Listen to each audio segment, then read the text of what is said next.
BSP की इस चुनावी जनसभा में इकट्ठा हुए पार्टी के सभी छोटे बड़े पदाधिकारी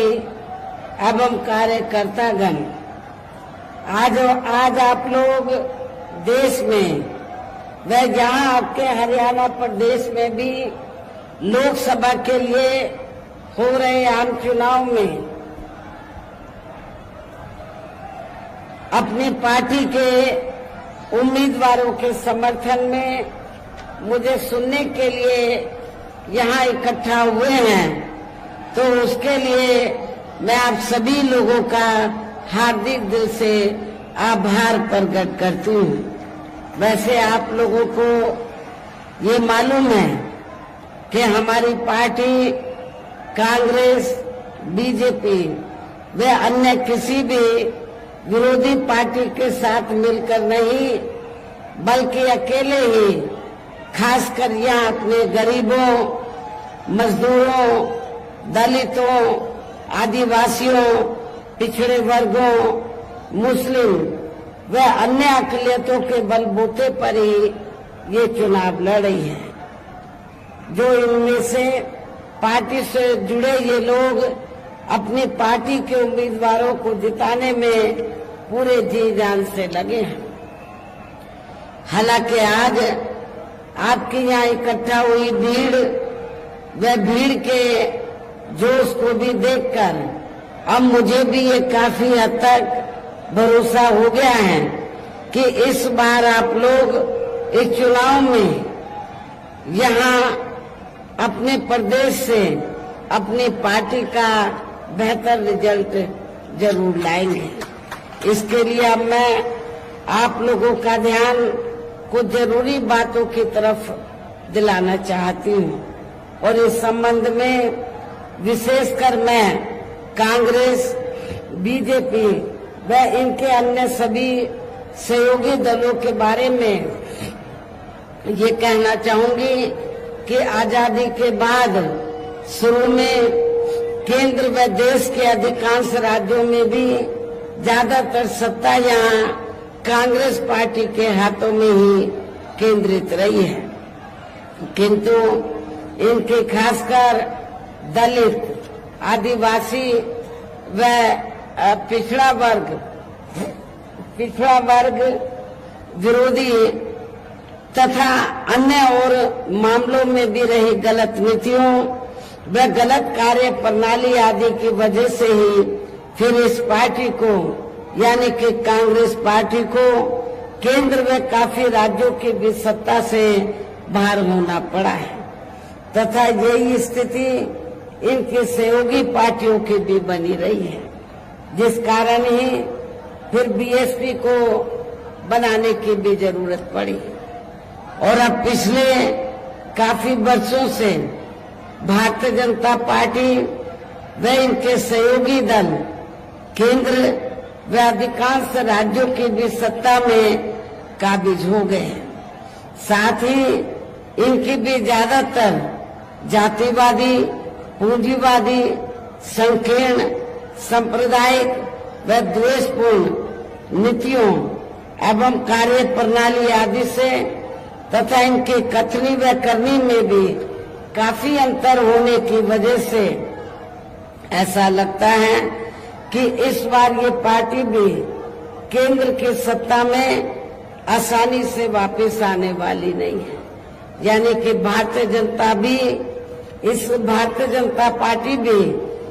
इस बार केंद्र की सत्ता में आसानी से वापस आने वाली नहीं है, बशर्ते यदि ये चुनाव इस बार फ्री एंड फेयर होता है तथा आम चर्चा के मुताबिक वोटिंग मशीनों में भी कोई गड़बड़ी आदि नहीं की जाती है। और वैसे भी इस बार चुनाव में इनकी कोई भी पुरानी व नहीं चल रही नाटकबाजी, जुमलेबाजी व गारंटी आदि काम में आने वाली नहीं है, क्योंकि अब देश की जनता काफी हद तक इस बात को समझ चुकी है कि इनकी पार्टी ने अब तक देश के विशेषकर गरीबों, कमजोर तबकों, मध्यम वर्गीय एवं अन्य मेहनतकश लोगों को जो उन्हें अच्छे दिन दिखाने के असंख्य प्रलोभन भरे वायदे किए हैं तथा अनेकों हवाई व कागजी गारंटी भी दी है, तो उनका जमीनी हकीकत में अभी तक भी इन्होंने लगभग 1/4 हिस्सा भी कार्य पूरा नहीं किया है, बल्कि इसके स्थान पर इनका ज्यादातर समय व ताकत भी जहाँ इनके अपने चहेते रहे बड़े बड़े पूंजीपतियों एवं धन्ना सेठों को ही ज्यादा से ज्यादा मालामाल व धनवान आदि बनाने में तथा उन्हें हर स्तर पर छूट देने व बचाने में ही लगी रही है, जिनके अधिकांश आर्थिक सहयोग से ही ये पार्टी व अन्य पार्टियां भी अपना संगठन चलाती हैं तथा चुनाव आदि भी लड़ाती हैं, जिसका काफी कुछ खुलासा बॉन्ड की आई रिपोर्ट से भी हो जाता है। इस संदर्भ में यहाँ मैं ये कहना चाहूंगी, अभी कुछ दिन पहले तो माननीय सुप्रीम कोर्ट ने बॉन्ड के संबंध में जो रिपोर्ट दी है और जो पेपरों में खबर छपी है, तो आप लोगों को ये मालूम है कि बीएसपी को छोड़कर कांग्रेस, बीजेपी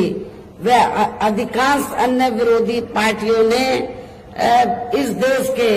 बड़े बड़े पूंजीपतियों व धन्ना सेठों से बॉन्ड के जरिए काफी मोटी रकम ली है, जिससे ये अपना संगठन चलाते हैं, चुनाव आदि भी लड़ाते हैं। लेकिन बहुजन समाज पार्टी एक ऐसी पार्टी है जिसने 1 रुपया भी किसी बड़े पूंजीपति व धन्ना सेठ आदि से नहीं लिया। इसलिए हमारी पार्टी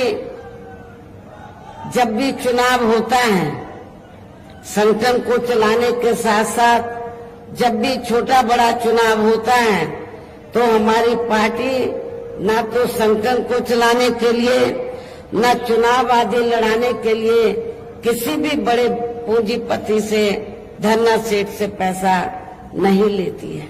ये भी आप लोगों को मालूम है। लेकिन हमारी पार्टी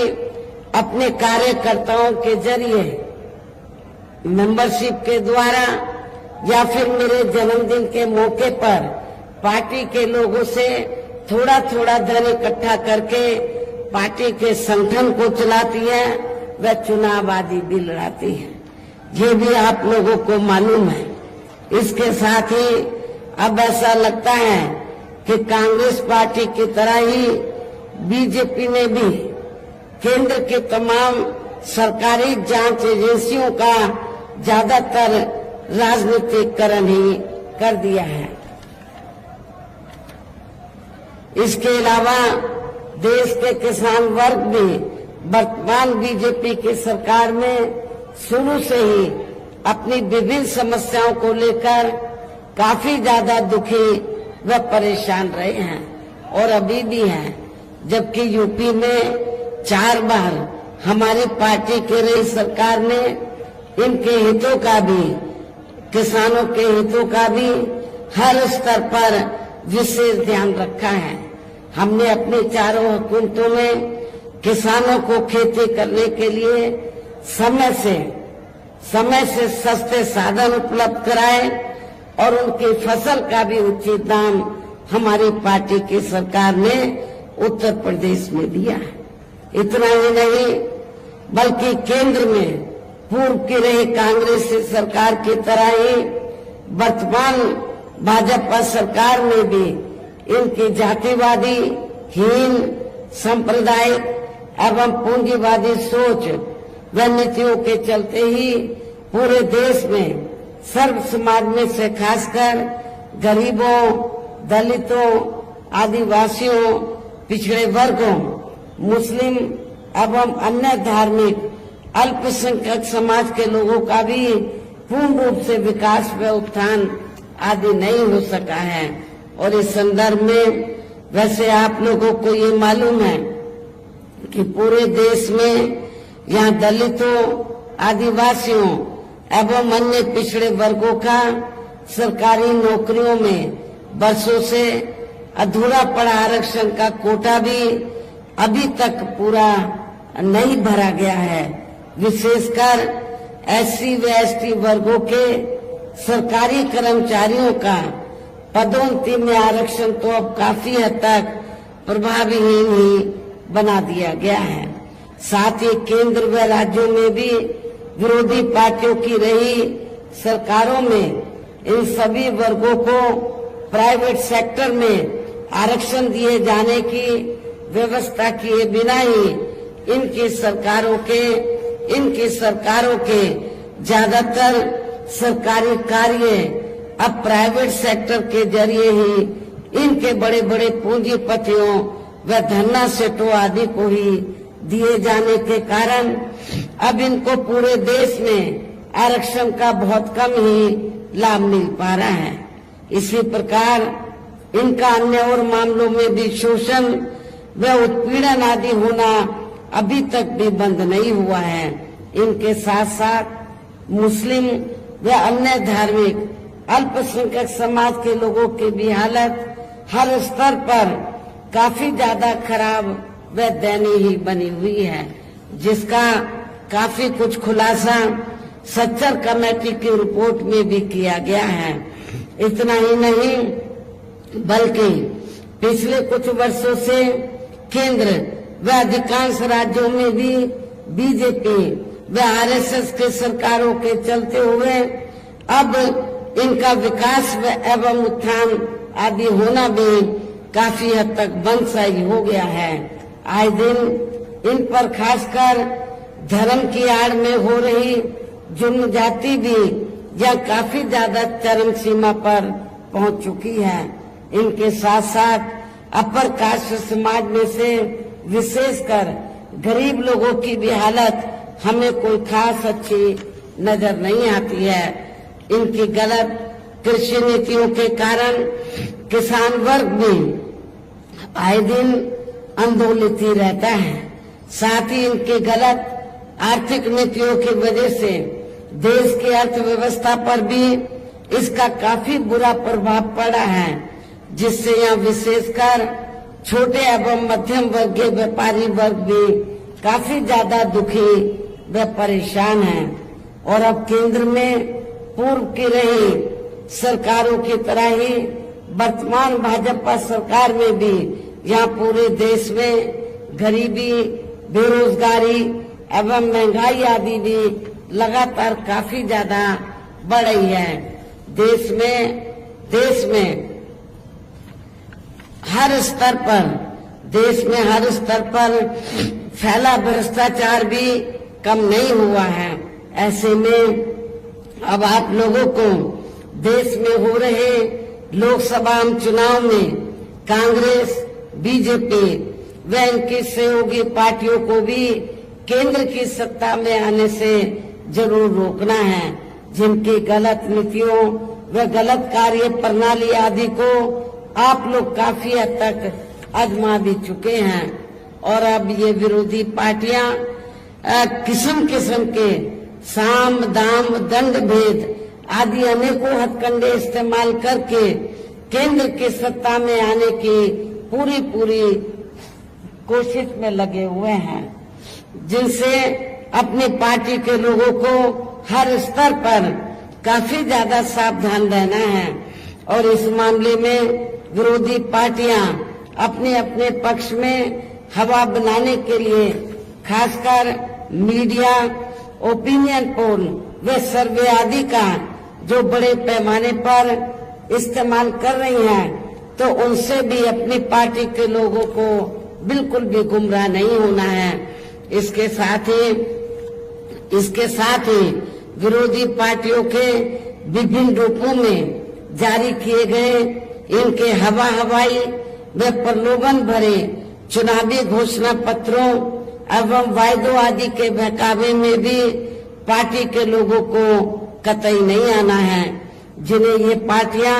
चुनाव खत्म होने के बाद ज्यादातर अमल में नहीं लाती हैं और अब जिन पर से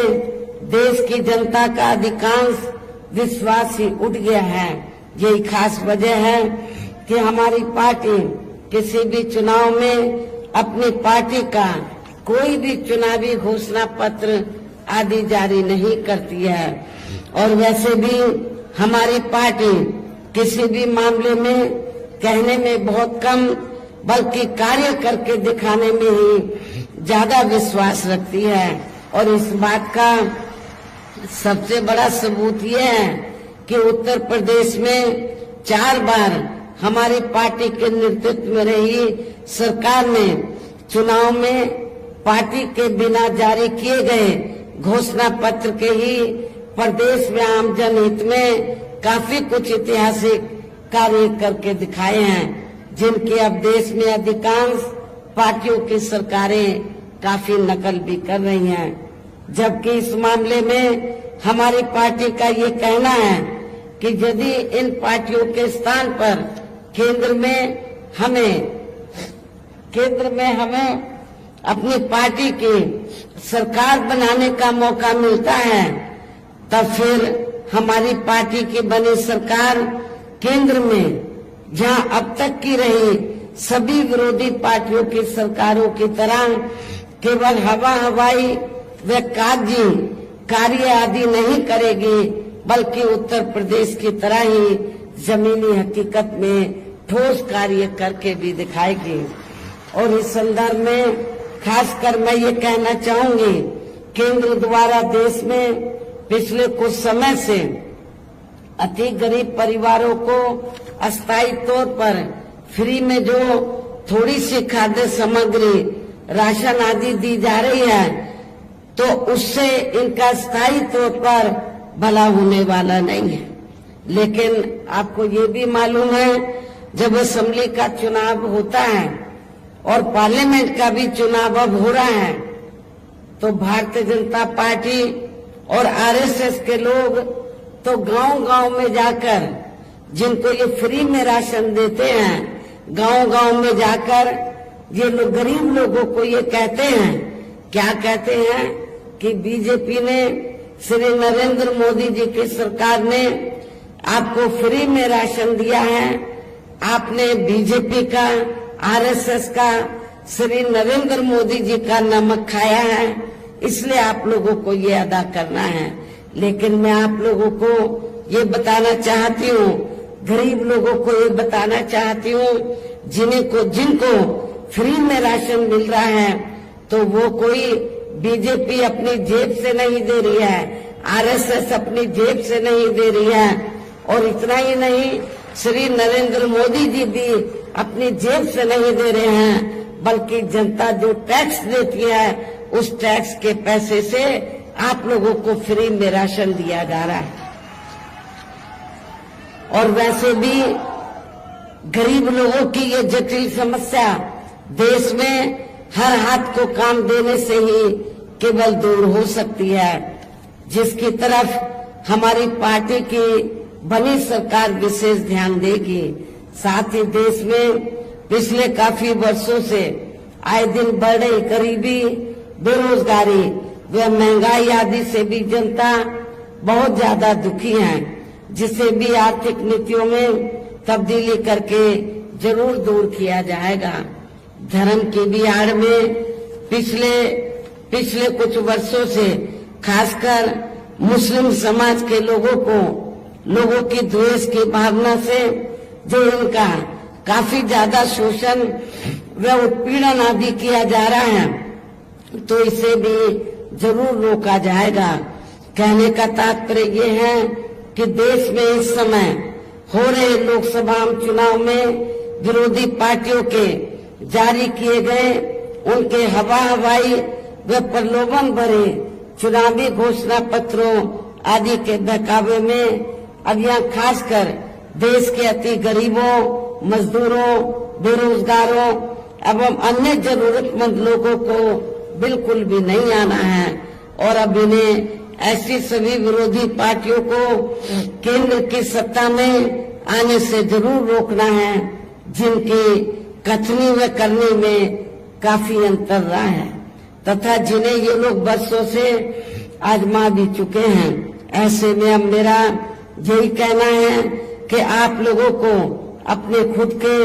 व अपने प्रदेश एवं देश के भी हित में अपने वोटों को यहाँ कांग्रेस, बीजेपी व अन्य विरोधी पार्टियों को न देकर केवल अपनी एकमात्र हितैषी पार्टी बहुजन समाज पार्टी को ही देना है। जो ये पार्टी उत्तर प्रदेश की तरह ही केंद्र में भी अपनी पार्टी की सरकार बनने पर फिर पूरे देश में जहां अपनी पार्टी की सर्वजन हिताय व सर्वजन सुखाय की नीतियों पर आधारित ही सरकार चलाएगी। इसके साथ केंद्र से जुड़ी आपके क्षेत्र की जो भी यहाँ स्थानीय समस्याएं होंगी तो उन्हें भी फिर दूर करने का हर संभव पूरा प्रयास किया जाएगा। साथ ही यहाँ गरीबों, मजदूरों, बेरोजगारों, कर्मचारियों, किसानों, छोटे व्यापारियों एवं अन्य मेहनतकश लोगों के हितों का भी विशेष ध्यान रखा जाएगा। सर्व समाज में से खासकर दलितों, आदिवासियों, पिछड़े वर्गों, मुस्लिम व अन्य धार्मिक अल्पसंख्यक समाज के लोगों के विकास व उत्थान के साथ साथ हर स्तर पर इनकी सुरक्षा आदि के लिए भी प्रभावी कदम उठाए जाएंगे और तभी फिर यहाँ वास्तव में अपने देश के महान संतों, गुरुओं व महापुरुषों में भी विशेषकर महात्मा ज्योतिराव फूले, श्री छत्रपति शाहू जी महाराज, श्री नारायण गुरु, बाबा साहब डॉक्टर भीमराव अम्बेडकर एवं मान्यवर श्री कांशीराम जी आदि का अधूरा रहा सपना जरूर साकार हो सकता है, जिनको यूपी में हमारी पार्टी की रही सरकार द्वारा हर स्तर पर पूरा आदर सम्मान दिया गया है। इन्हीं खास बातों के साथ ही अब मेरा पार्टी व मूवमेंट के हित में यही कहना है कि हमारी पार्टी ने आपके हरियाणा प्रदेश में जिनको भी लोकसभा के लिए चुनाव के मैदान में उतारा है, जो यहाँ आपके सामने मंच पर भी मौजूद हैं, तो उन्हें आप लोगों को जरूर कामयाब बनाना है, जिसके लिए जहाँ पार्टी के केंद्रीय व स्टेट के कोऑर्डिनेटर तथा स्टेट की पूरी कमेटी व यहाँ के अन्य सभी स्तर के छोटे बड़े पदाधिकारी एवं कार्यकर्तागण आदि पूरे जी जान से लगे हैं। और अब अंत में मेरा यही कहना है कि आप लोगों को वोट पड़ने वाले दिन यह अपनी पार्टी के सभी उम्मीदवारों को पार्टी का जो चुनाव चिन्ह हाथी है, अपनी पार्टी का जो चुनाव चिन्ह हाथी है, तो हाथी चुनाव चिन्ह के सामने वाले बटन को दबाकर इनको भारी वोटों के अंतर से जरूर कामयाब बनाना है। इस खास अपील के साथ ही अब मैं अपनी बात यही समाप्त करती हूँ। जय भीम, जय भारत।